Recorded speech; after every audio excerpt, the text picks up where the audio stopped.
Thebes, Egypt. The 9th day of the 3rd month of Akhet, 714 years before Christ.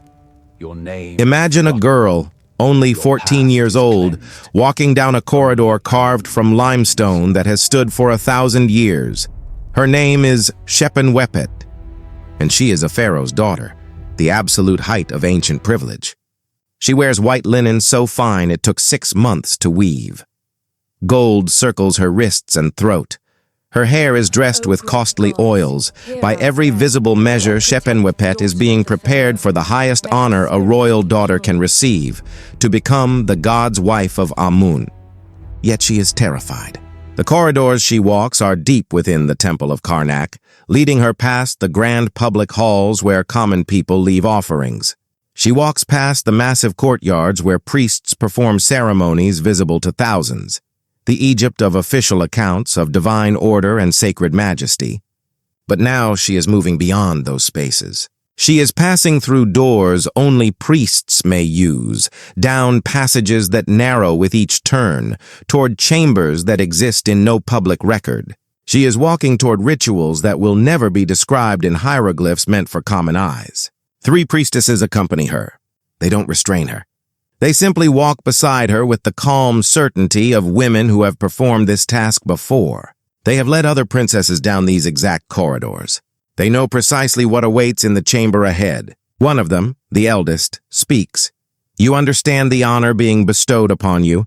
You will become God's wife of Amun. You will speak for the divine. You will mediate between the earthly realm and the celestial. Your father's kingdom depends on your service. Shepenwepet understands the words. She's been taught them for 6 months. But understanding and acceptance are 2 very different things. She knows what tomorrow's public ceremony will involve. The pronouncements, the ritual marriage to the god Amun, the titles, the honors. What she does not know is what happens tonight in these hidden chambers. These are rituals that her father, the most powerful man in Egypt, has never witnessed and will never be told about in detail. The gap between the public ceremony and the private reality, that is where the true, heartbreaking transformation occurs. And it is about that gap that no one has spoken honestly.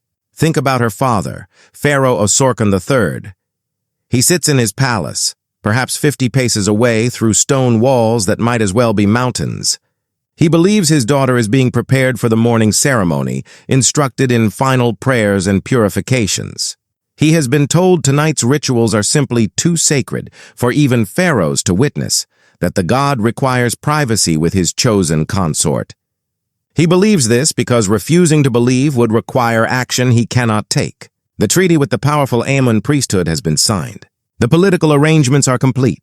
Shepenwepet's dedication secures Egyptian stability in a time when foreign powers threaten from all directions.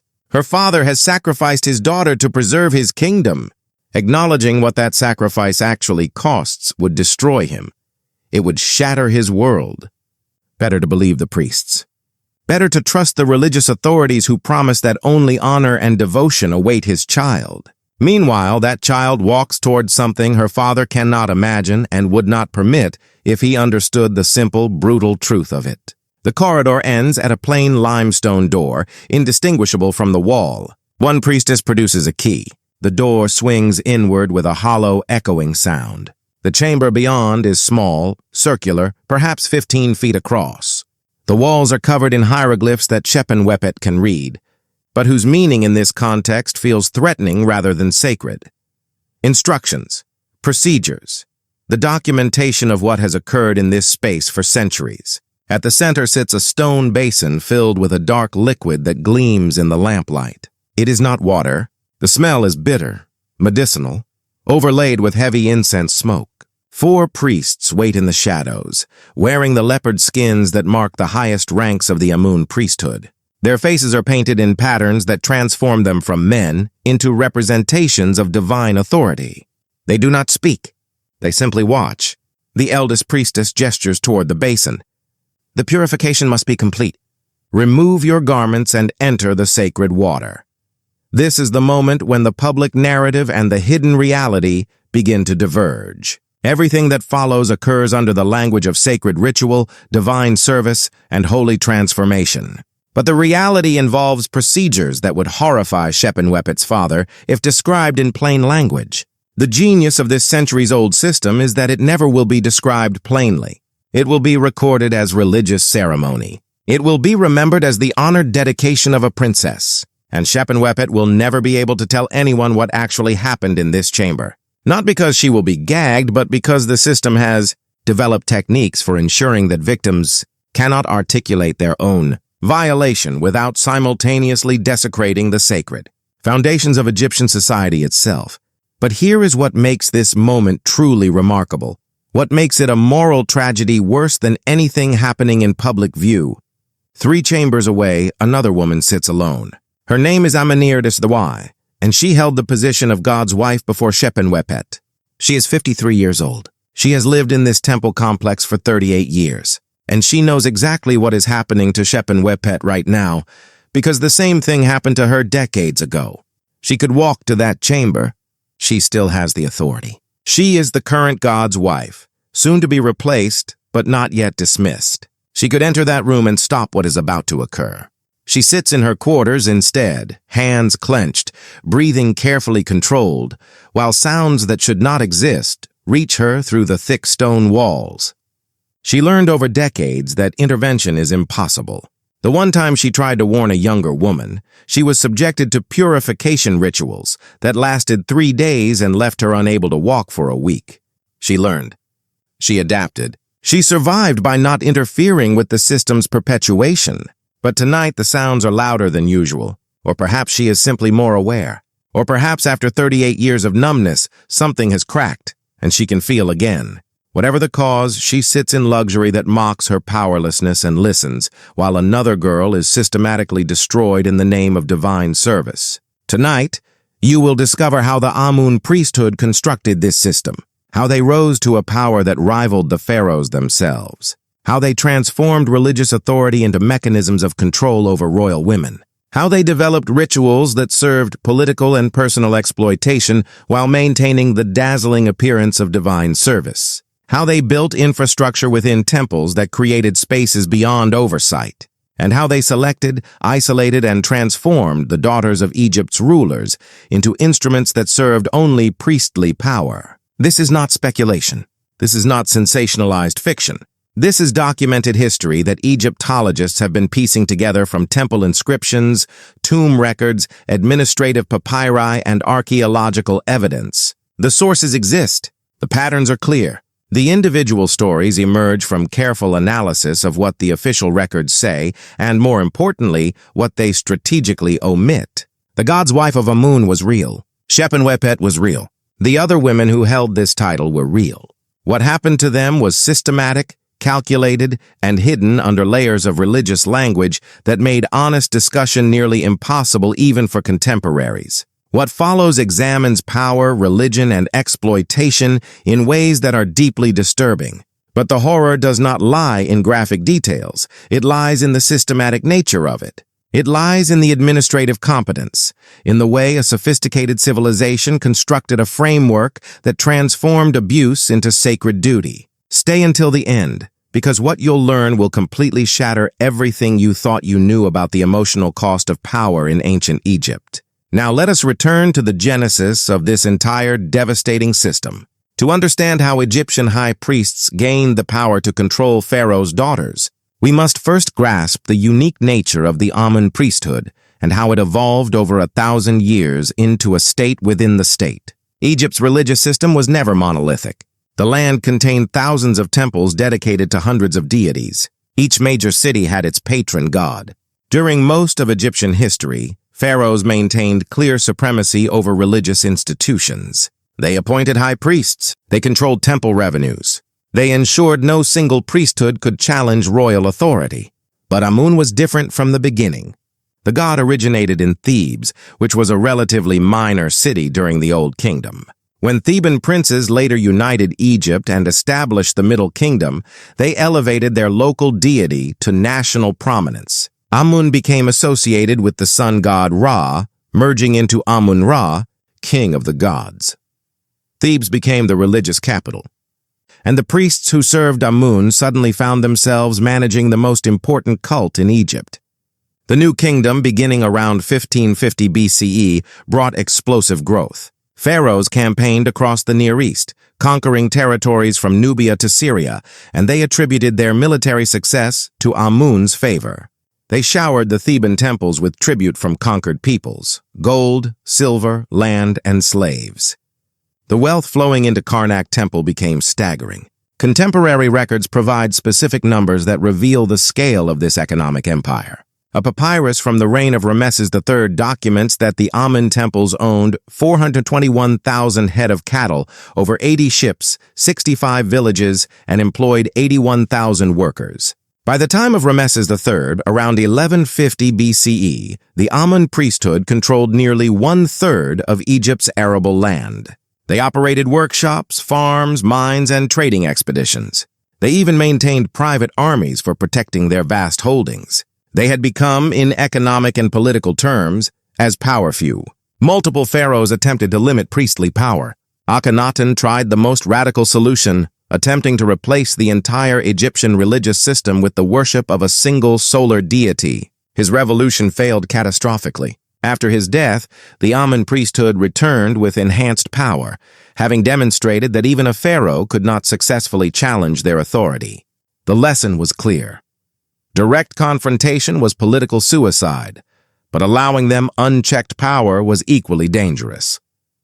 Egyptian rulers needed a different strategy, a way to maintain influence within the Amun cult without triggering a full-blown religious crisis. Into this tension stepped a remarkable innovation: the position of God's wife of Amun. The title appeared earlier, but it gained its true political significance during the 18th dynasty. The god's wife was presented as the earthly consort of the god. She performed rituals that theoretically placated Amun, ensuring his continued favor toward Egypt. She held enormous religious authority, second only to the high priest of Amun himself, and critically, she was always a woman of royal blood. Initially, this position was held by a pharaoh's wife or mother, women already connected to the throne. This arrangement worked. It gave the royal family direct involvement in Amun's cult without challenging priestly authority. But something changed during the Third Intermediate Period, when Egypt fragmented into competing kingdoms. The nature of the position transformed in ways that official records obscure, but administrative documents reveal. The priests saw an opportunity in the pharaoh's weakness. The rulers of the time, especially the foreign Kushite pharaohs, who had to legitimize their rule over traditional Egyptian territories, needed the Theban priesthood's recognition more than most. The priests had leverage. They could grant or withhold religious legitimacy, and they used that leverage to extract an unprecedented concession. The pharaoh's daughter, not his wife or mother, would become God's wife of Amun. She would be dedicated young before marriage. She would take vows of chastity that prevented her from bearing heirs. She would adopt the next god's wife as her successor, maintaining the position's continuity outside normal dynastic succession. And most critically, she would reside permanently in Thebes, within the temple complex, under priestly supervision. This arrangement fundamentally altered the power dynamic. The pharaoh was surrendering his daughter permanently to priestly authority. She would never marry. She would never produce heirs who might strengthen royal power. She would live her entire life inside an institution controlled by the very priesthood the throne was trying to manage. The priests presented this as honoring royal devotion. They described it as the highest privilege. But structurally, it was hostage-taking rendered sacred. And once the precedent was established, every subsequent ruler faced the same expectation. The first pharaoh's daughter to hold the position under these new, restrictive terms was Amenirdis I, the very woman sitting alone in her quarters tonight. She was dedicated at age 13. She then adopted Shepenwepet Yerst, daughter of the next pharaoh, as her successor. This established the fixed pattern. But why did adoption become mandatory? It served one specific essential purpose. It ensured that the god's wife's loyalty belonged to her adoptive predecessor and the priesthood, rather than to her birth family and the throne. The woman who adopted you controlled your inheritance. She determined whether you received the vast estates and authority associated with the position.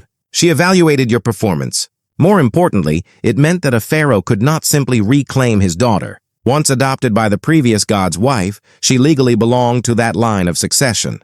The priesthood had found a mechanism to permanently extract royal daughters from family control while maintaining the appearance of honoring those families. In administrative terms, these women were among the most powerful people in Egypt.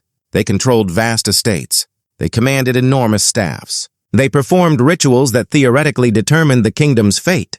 An economic document lists the properties controlled by the god's wife. Holdings included 7 major estates, 2 trading stations, workshops employing over 3,000 craftsmen, and agricultural lands worked by 15,000 laborers. Yearly revenue equivalent to approximately 2 tons of gold. This was real power, real wealth. But power and autonomy are not synonymous. These women exercised authority only within frameworks completely controlled by the priesthood. They were surrounded constantly by priestly officials who managed every aspect of their existence. They wielded enormous influence but possessed no actual freedom. And beneath the official inscriptions, beneath the public ceremonies, beneath the recorded honors, lay a hidden reality. The initiation rituals, the isolation techniques, the physical control mechanisms disguised as purification, the exploitation dressed in sacred language, all of it documented only in fragments, in careful readings of what sources omit, in the archaeological evidence of spaces whose functions were never officially recorded. Let us return to the chamber beneath Karnak. The stone basin contained water mixed with natron, the salt compound used in mummification. The symbolism was deliberate. Shepenwepet was undergoing ritual death. Her previous identity as Pharaoh's daughter was being dissolved. What emerged from the basin would belong to the temple, not to her family. She removed her fine linen as instructed. These clothes would be stored in a sealed chamber. She would never wear them again. They represented her former life, now ending. The water was cold, and the natron began to burn where it touched her skin, a chemical irritation that intensified as the minutes passed. This was expected. This was part of the purification. The priests began chanting in Old Egyptian, the sacred language. Shepenwepet understood references to death and rebirth, to the dissolution of earthly ties, to emergence as a divine vessel. One priest approached the basin, carrying a razor of sharpened copper. The priestesses had already prepared her, but this final razor was ceremonial. He began with her head, shaving away the last traces of hair while continuing the chant. In Egyptian belief, hair carried personal identity. Removing it symbolized removing attachment to the individual self. But the symbolism had a practical purpose too. The complete removal of body hair marked her as different from all other women in Egypt. Anyone who saw her would know immediately that she belonged to the temple. She could not disguise herself. She could not escape without being instantly recognizable. The shaving was marking as much as symbolism. When the shaving was complete, the priestesses poured additional natron solution over her head, letting it run down her face and body. The burning intensified. She had been instructed not to cry out, not to show distress. Any sign of resistance would indicate unfitness for divine service. This was the first test. Endure discomfort in silence. Demonstrate the capacity for submission to procedures that hurt without explanation or comfort. Prove that obedience superseded personal feeling. She remained silent, except for the shallow breathing she could not entirely control. The priests noted her compliance. One made a mark on a papyrus scroll, recording her successful first trial. After what felt like hours, they lifted her from the basin. The priestesses dried her and dressed her in new garments, not the fine, decorative clothing of a princess, but simple white linen, the uniform of a priest during temple service, functional. She was being transformed from a unique royal daughter into an interchangeable component of the religious apparatus. Her individuality was being systematically stripped away. They led her to an adjoining chamber, its walls covered with paintings depicting the god Amun in various forms. The dominant image showed Amun with an erect phallus, a common representation emphasizing the god's creative and generative power. Shepenwepet had seen such images before, but here, in this private chamber, with 4 priests watching her, the images took on a different, terrifying meaning. This was not abstract theology, this was a preview. The paintings were an instruction manual rendered in religious iconography. The high priest of Amun, Montuemhat, stepped forward. He was 63 years old and had supervised the initiation of 4 previous gods' wives. He knew exactly what he was doing. "You are no longer Shepenwepet, daughter of Osorkon," he stated. "You are the god's wife, the divine consort, the earthly vessel through which Amun's will manifests. Your previous identity is dead. What remains is a sacred instrument." He gestured to a platform at the chamber's center. "Lie down. The consecration must be completed." This was the moment when the initiation transitioned into something else, something that would never be described in official records.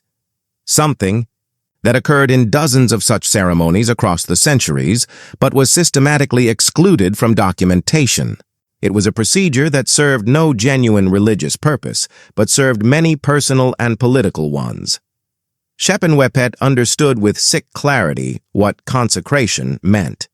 The 6 months of preparation had included veiled references, explanations, delivered in euphemistic language about sacred union and divine marriage, and the physical manifestation of spiritual reality.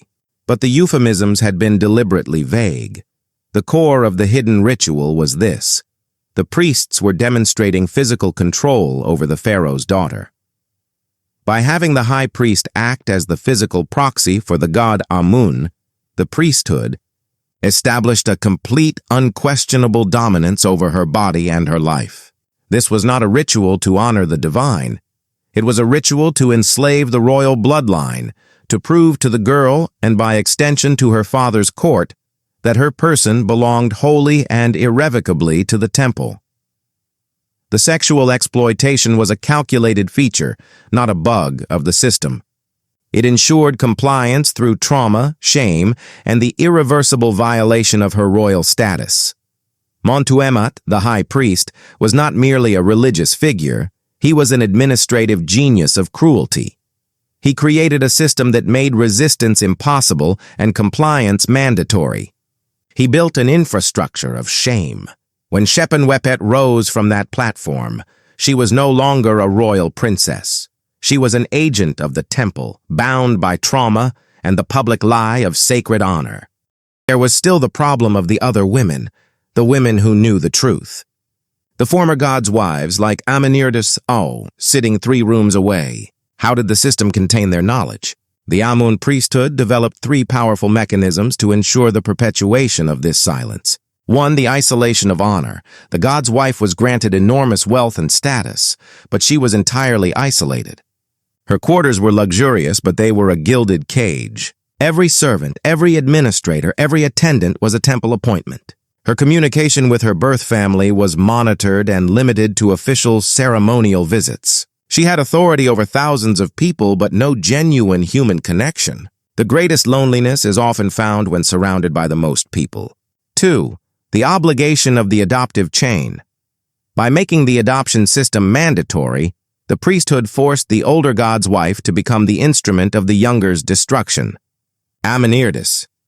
I knew what was coming for Shepenwepet because she had selected and adopted her. By selecting the girl, she sanctioned the ritual. She became responsible for its perpetuation.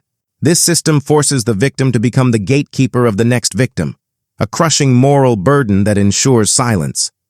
To warn the girl would be to admit her own violation and destroy the sacred foundation of her entire life's authority.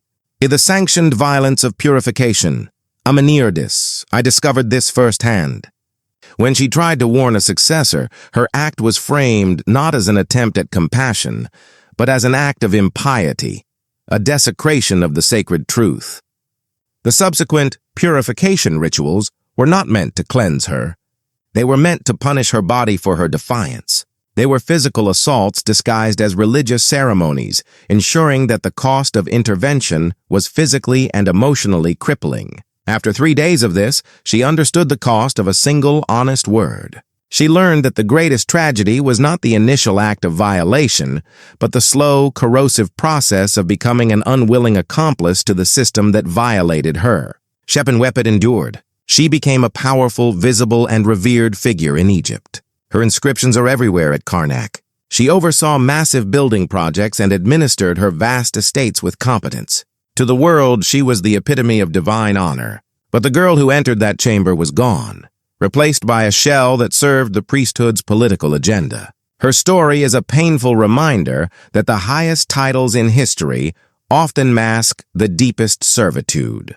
Shepenwepet would go on to adopt her own successor, Amenirdis, ensuring the chain of control continued. She would perform the role perfectly for decades, living a long life of immense wealth and profound emotional emptiness. Her power was the power of a highly placed functionary, a general who commands an army but cannot decide where it marches. The ultimate authority remained with the high priest of Amun, Priesthood, and his successors. The system finally broke down only when the balance of political power shifted entirely. When the Egyptians were conquered by the Assyrians in the 7th century BCE, followed by the Persians, the political need for the god's wife as a lever against local pharaohs disappeared. The foreign conquerors saw the massive wealth controlled by the temple of Amun and sought to take it directly. They didn't need a subtle religious hostage. They needed a tax collector. The system was phased out, not for moral reasons, but for economic and political efficiency. The abuse ended not when the Egyptian conscience awoke, but when the Assyrian spear proved more powerful than the Amun priest's gilded scepter. But the legacy of Shepenwepet, Amenirdis, and the dozens of other royal daughters who passed through that secret chamber remains vital for us today. It is a profound and uncomfortable lesson about power. Think about this for a moment. The most morally repugnant acts in history are rarely random acts of individual cruelty. They are often the institutionalized procedures of highly efficient, well-funded organizations that use complex, beautiful language of religion, of patriotism, of honor, to mask simple, brutal exploitation. They create systems where the victim cannot speak without being labeled a traitor or a blasphemer. They create chains of command where the immediate perpetrators are themselves victims of an older, deeper trauma. The moral lesson here is not about ancient Egypt's failure. It is about a universal human vulnerability. The true danger lies not in the easily identifiable villain, but in the sophisticated frameworks that transform cruelty into duty and silence into an act of sacred honor. History demands that we constantly question the difference between what a powerful institution says it is doing and what its procedures actually achieve. Because Amenirdis, sitting 3 rooms away, listening to the trauma of the girl she adopted, had everything: wealth, status, authority. Except the one thing that truly mattered: the courage of her own voice. Her choice to sit in silence preserved her comfort, but it condemned a child. And that is the quiet, devastating moral truth of the god's wife of Amun. It tells us that courage is not the absence of fear.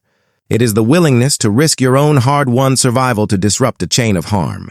It is the willingness to shatter the beautiful, comforting lie of your world for the sake of one single, honest, painful truth. It reminds us that every generation is presented with a choice: to be the Amenirdis who listens and does nothing, or to be the one who finally, irrevocably breaks the silence. Which one would you choose if the fate of your whole world depended on it? Thank you for joining me on this emotional journey through the human side of history. If this story made you think about the quiet costs of power, please like the video and subscribe to the channel. Tell me in the comments what you thought about Amenirdis' agonizing choice.